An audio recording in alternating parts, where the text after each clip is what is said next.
And away we go. It is the Nightcap, brought to you by Hail Mary Sports Bar right here on BearcatJournal.com. Go see our good friends at Hail Mary's. They're in Cheviot. They're on Harrison Avenue, right inside the Dora District. You can go from bar to bar with your drinks, but why would you do that? Just hang out at Hail Mary's. They got 27 TVs, 9-screen video wall. They have the Direct TV sports package. So they've got all the games, and Cincinnati sports will always be on the 9-screen video wall. Brand new walk-in coolers, brand new draft lines, and of course, ice-cold Cincy Light on tap in a 32.8-degree frosted glass. All right, Aaron, let's get this show on the road as the big news of the day. The all Big 12 teams announced in baseball. Heavy Cincinnati flavor. Honorable mentions: Kellen O'Connor, Nathan Taylor, Landon Vitterick, all freshman team Quentin Coates, second team Jack Natilli, and your first team Big 12 Player of the Year, friend of the network, Carrington Cross. Yeah, he Congrats, Carrington. becomes the 5th player at UC to win that award, at least Conference Player of the Year award, not necessarily Big 12 Player of the Year award. First since Griffin Merritt in 2022. Also joins Ian Happ. If you are a Reds fan, you are all too familiar with him. Josh Harrison and Chris Holt in 1995. Surprised Uke didn't win it. Yeah, he is. He is not on that list. Okay.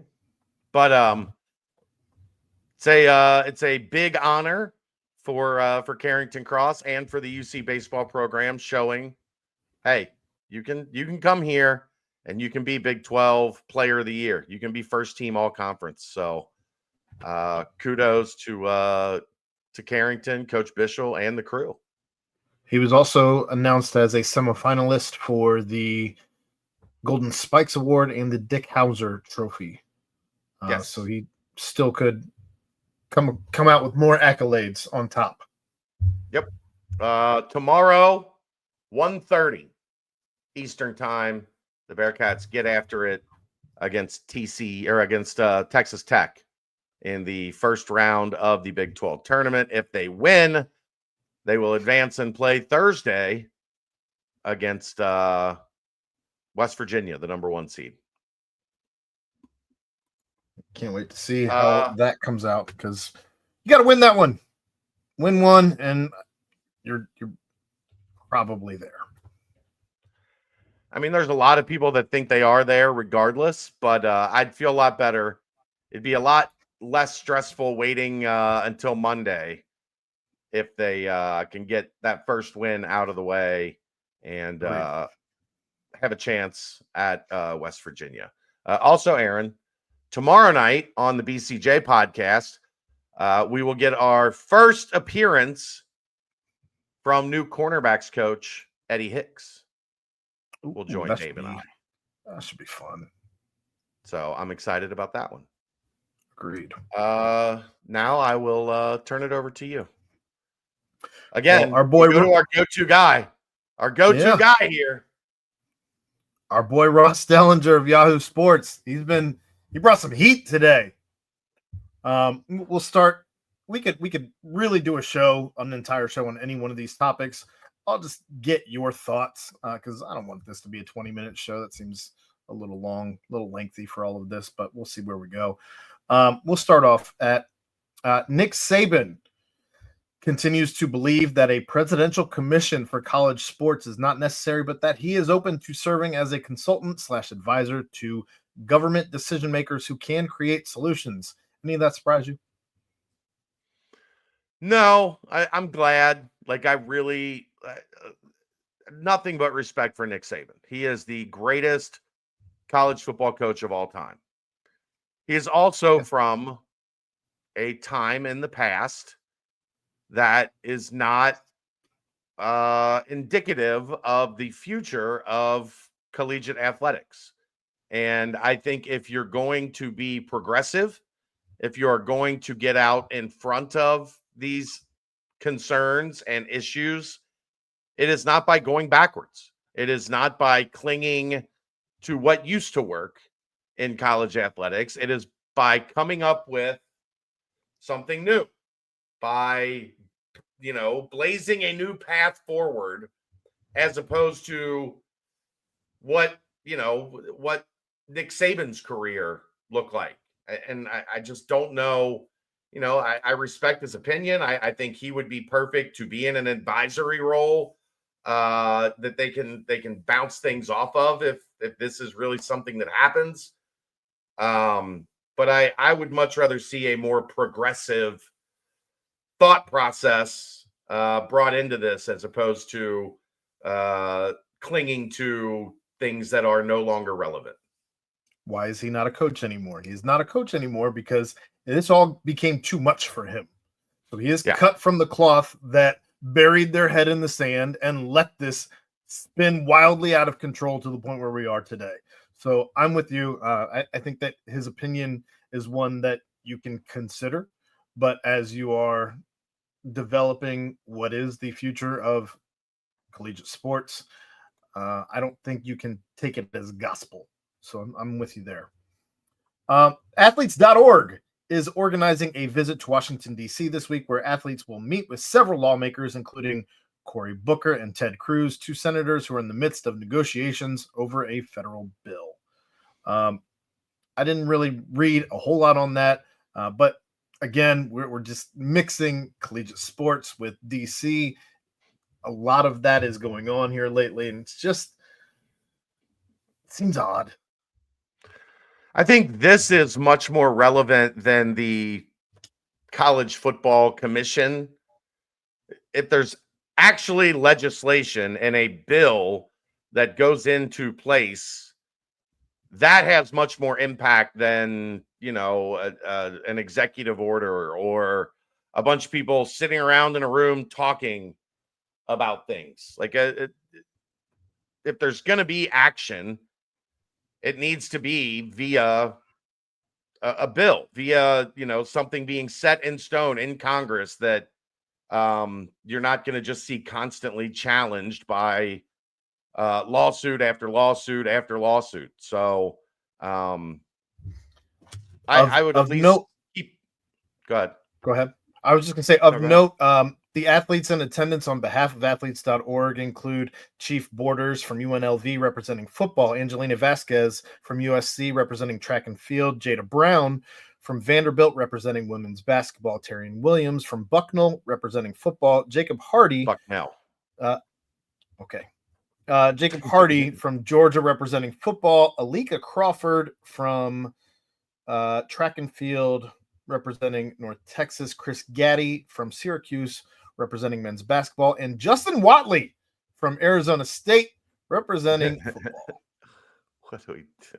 Okay. Oh boy. Yeah. I'm just picturing Justin Watley there rubbing elbows with Ted Cruz. Sometimes you can't make this stuff up. Oh, it's so good. Moving on. An interesting proposal at the Knight Commission meeting today to preserve Olympic sports. Olympic coaches associations are pushing for a law to codify NCAA sport minimum 16 for FBS and to require schools maintain current average resource allocations for non-football basketball sports. Currently, FBS schools allocate 65% of their budget on football, basketball, and 35% on other sports. Under the proposal, that funding level would be maintained in perpetuity. Gordon told the Knight Commission that 32 Olympic sports programs in Division I have been cut since the announcement of the House settlement, a loss of 966 roster spots. That does not include St. Francis moving all 22 programs to Division III. I don't know where I am on this. Like, I think in a perfect world, there is some sort of restructuring of the Olympic sport model that does, since we can't seem to figure this out in the two main sports, that does get back to regionality, that does get back to not putting kids from Rutgers on a flight, a cross-country flight for men's and women's soccer or USC. lacrosse to USC and UCLA and Yeah. Oregon and Washington for a conference game. Like there's a much more fiscally responsible way to do this than what we're doing. And I think realistically, if there is, you talk about there's 35% of the money goes to the Olympic sports. How much more money could actually go to the betterment of the student athletes if you weren't spending all this money on travel and things that really don't have anything to do with the Olympic sport model in college? I Wouldn't you don't wouldn't you know. rather go to your swim meet and go home that day? Right. Well, you can go home that day. You just have to go to LAX, get on a commercial flight, fly That all the sounds way back dreadful. across the country. Like, they're not traveling in luxury. They're slumming it. I don't know. There's so many better ways to do this to make sure that there is a place for Olympic sports. I think the way that we're doing it now is insanity. It's insanity. It's setting money on fire. I'm with you. Yeah. You can still have those meets and still have it be competitive, especially in those sports, locally, regionally, as opposed to what we're doing as things currently exist. I understand that. Yeah, you can say that it tarnishes the rivalry of this school versus this school because they're in the same conference now. But who cares? But if it's regional, there's actual rivalries. Cincinnati and Correct. Louisville, Cincinnati and Kentucky, Ohio State, Indiana. You'd also end up keeping your hometown athletes or regional athletes home. I think those percentages would skyrocket to be able to have your parents come to your soccer match, come to your track meet, come to your swim meet. So I think that I'm with you. I think we're doing it back asswards currently. And then there was another lawsuit that's been filed against the NCAA, this time by Tennessee basketball's Zakai Ziegler, essentially targeting the NCAA's redshirt rule.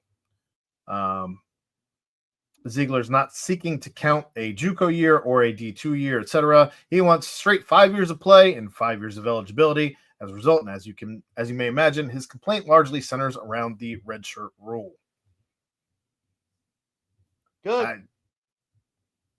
Look, you know what it takes most college students 5 years to complete college. Took me 5 years.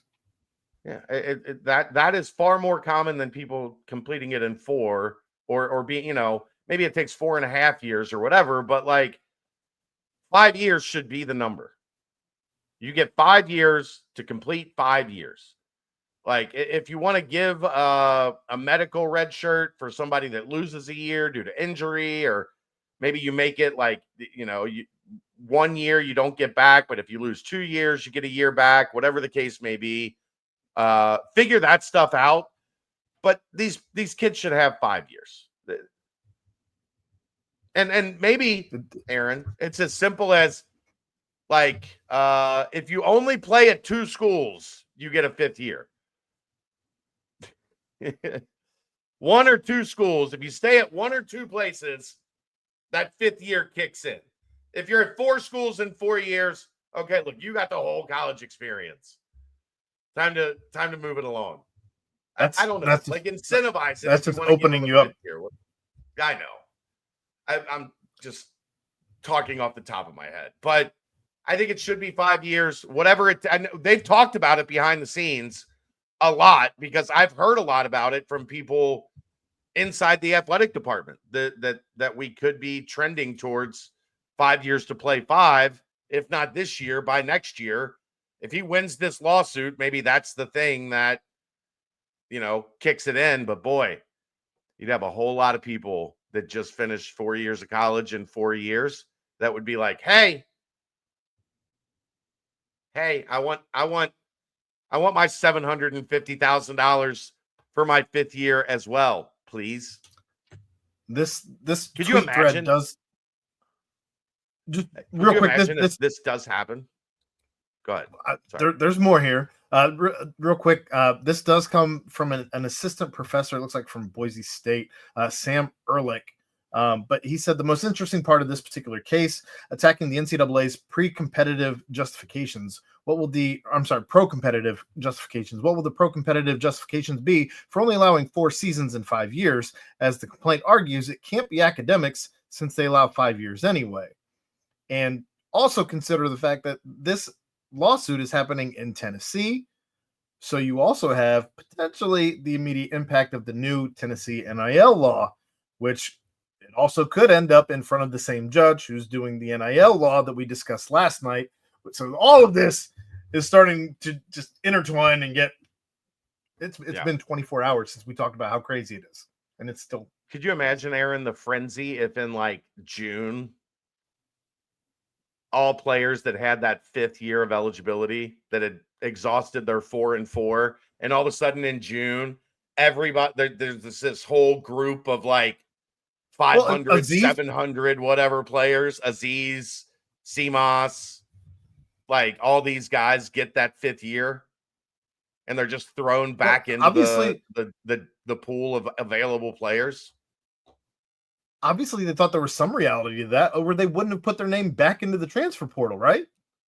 Yeah. Well, Aziz did. I'm saying. Yeah.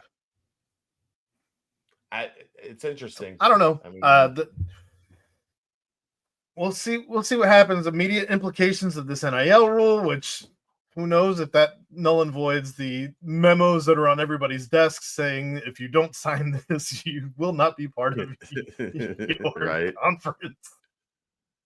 I don't know what's going on anymore, but thanks to Ross Dellinger for putting in the hard work so we can have things to talk about. We appreciate you. Look, Ross, keep it up, baby. We got 2.5 months left that we're gonna need you.